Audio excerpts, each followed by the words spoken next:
Welcome everybody to our session on the angels of God. This is being recorded for Christadelphian and my name is Ron Cowie from South Australia.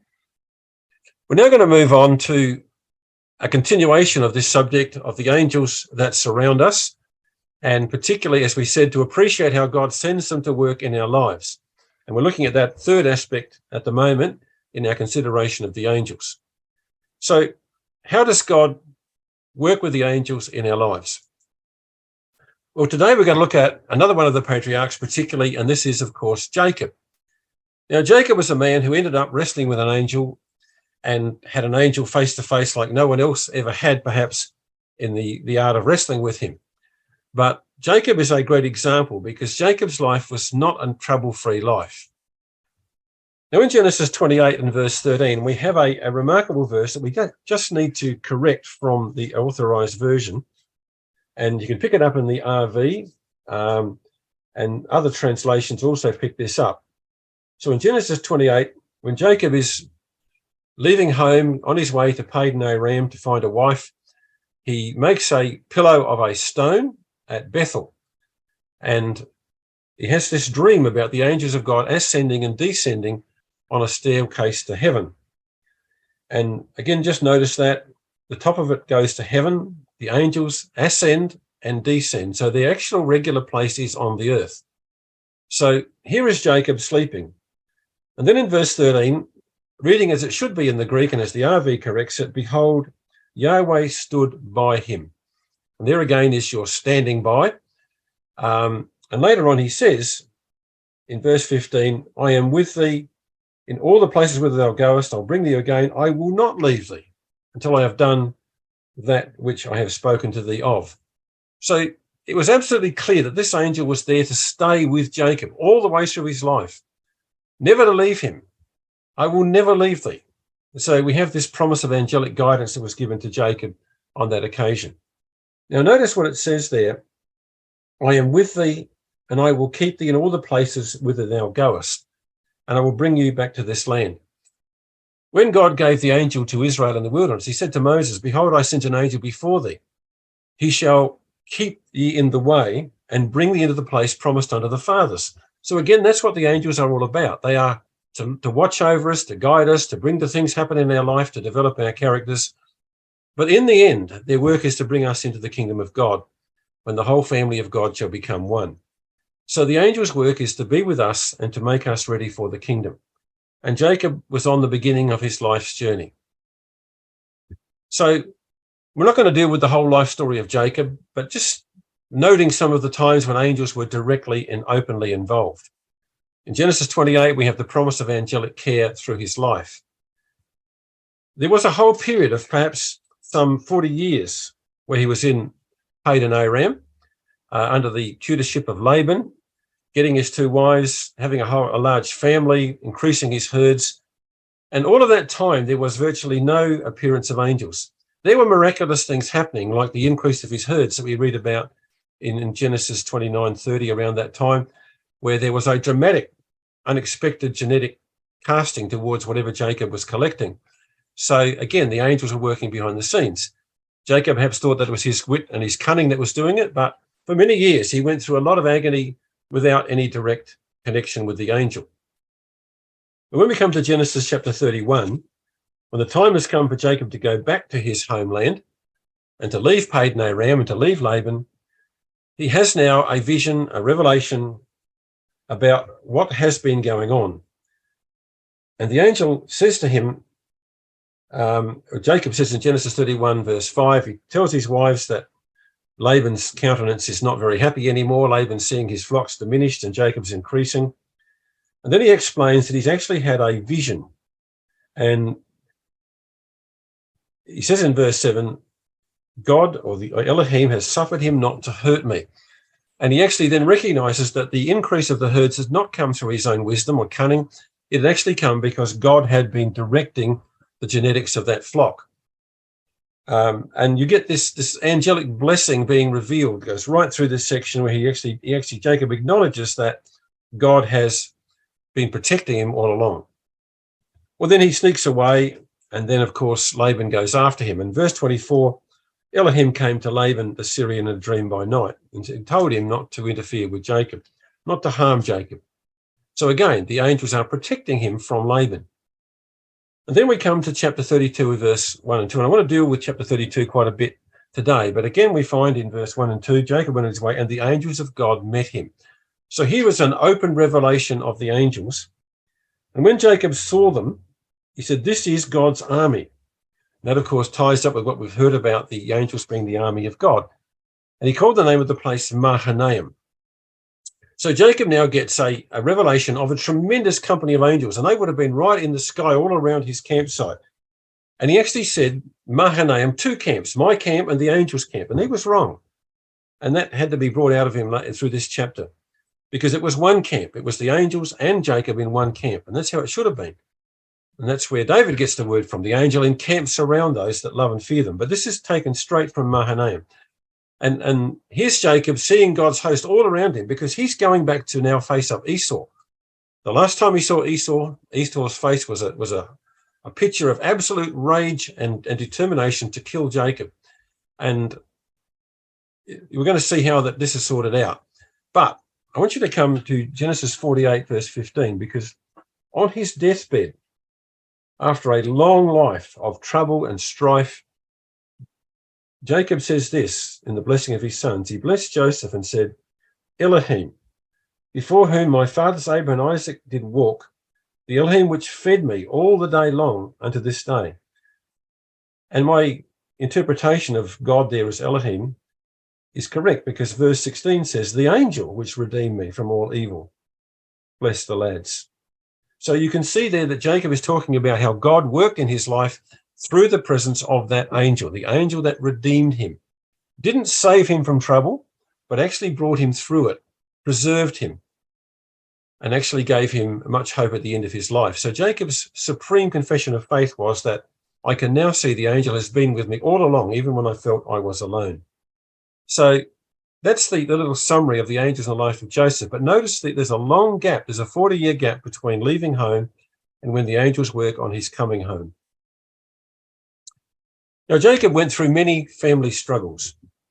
It was a divided home. Favoritism of Isaac to Esau meant trouble back at home where they lived. He had a profane brother, Esau, married to Canaanite women, which was a great grief to his parents. A dominant mother who overrode his conscience, particularly in the matter of trying to get the blessing.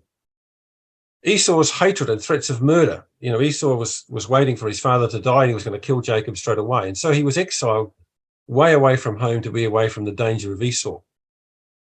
He was ruthlessly exploited by Laban, given tremendous work to do out there in the fields year after year.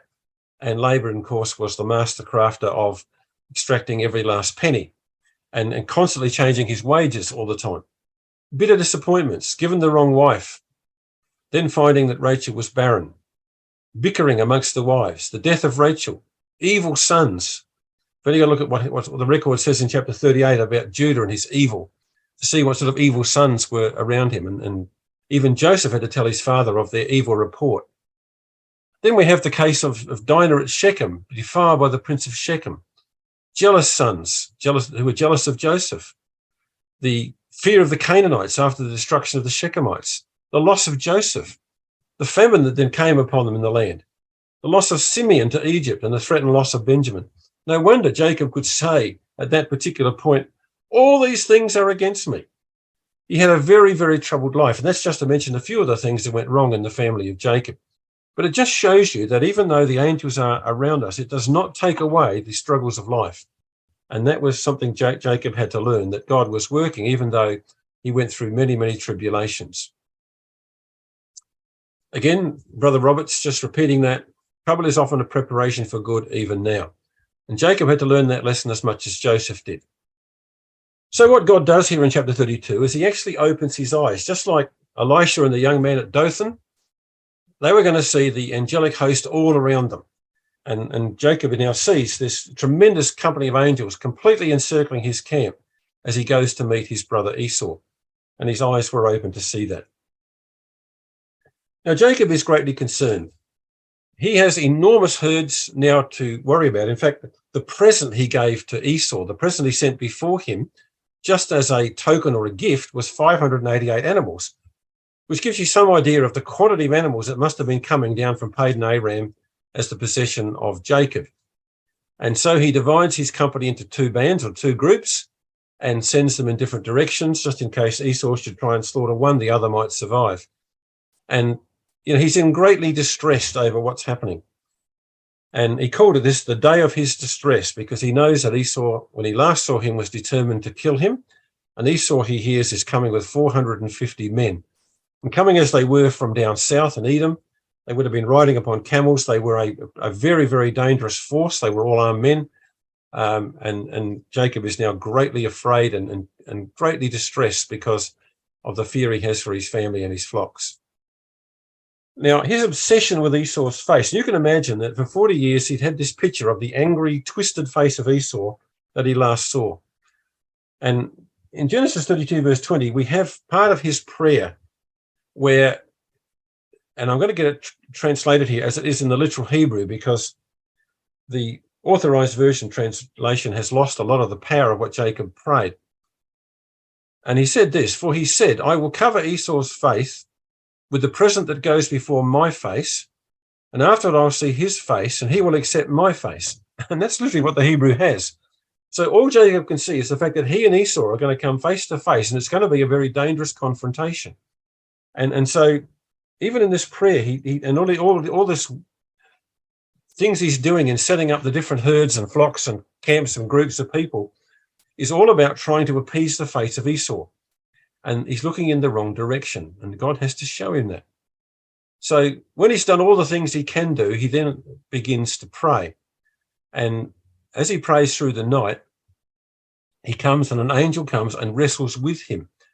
Now, we need to understand that at any point, the angel could have finished this off either by killing him, injuring him, or just walking away.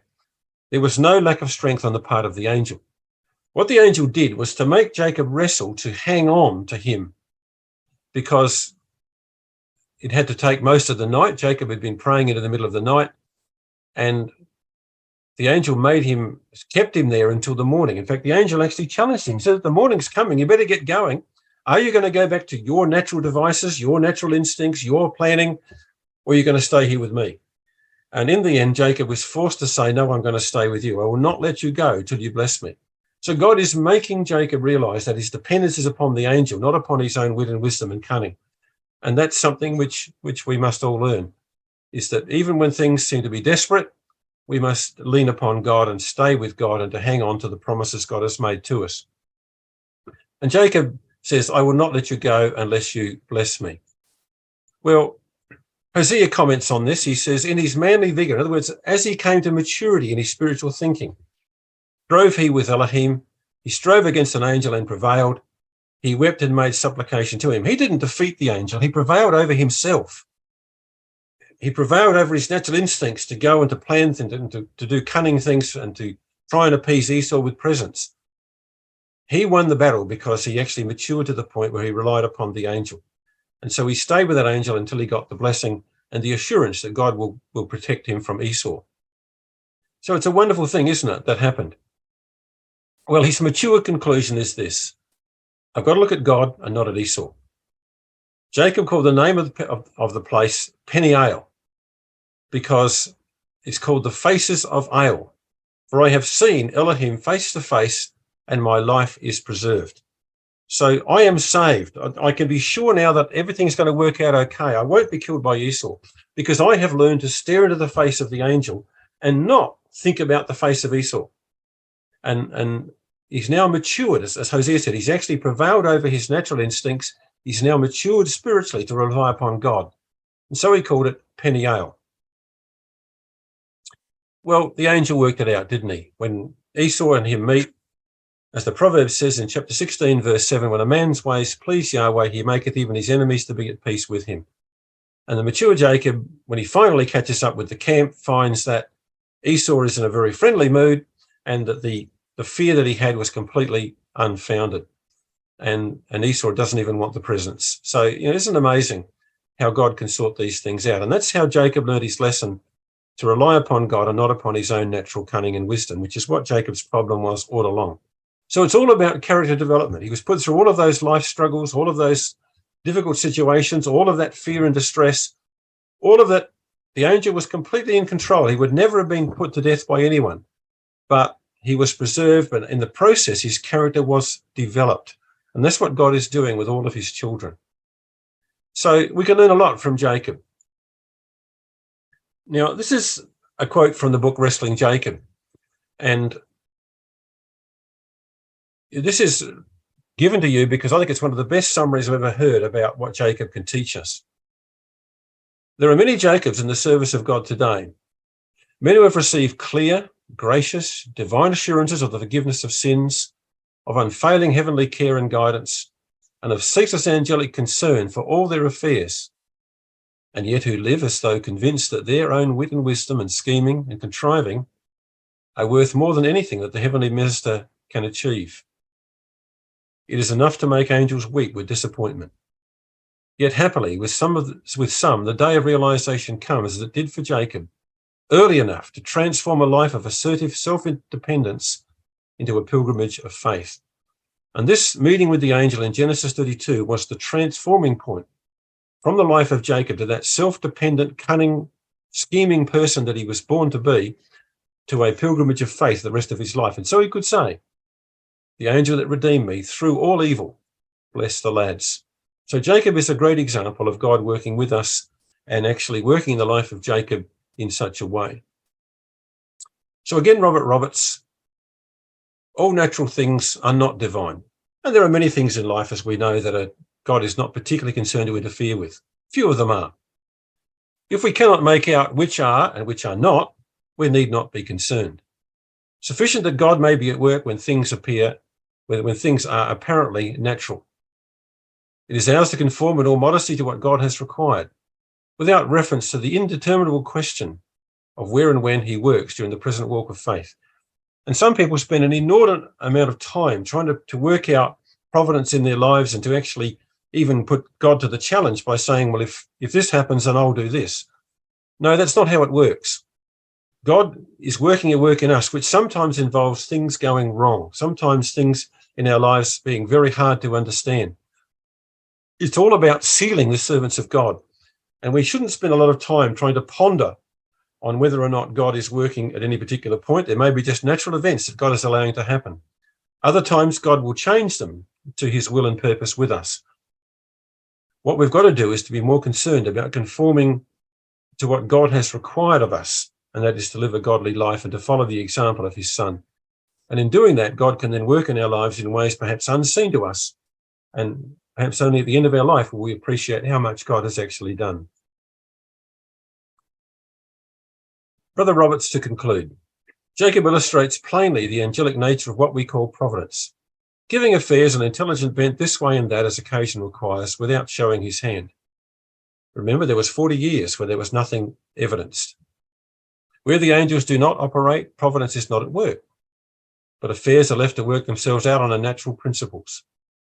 Yet angelic operations in ordinary life are not distinguishable from the effect of nature. Results induced appearing natural. We cannot discover their hand and need not make the attempt. Our part is to fear God, keep the commandments, and go forth with courage and trust, believing the assurance that all things work together for good for those who love God. So let us take the great example of Jacob and see that even in evil times, in hard times, in tribulation, in things hard to understand, the angels are very much at work. And one day perhaps we will understand how much they've actually done, even though we were unaware of it.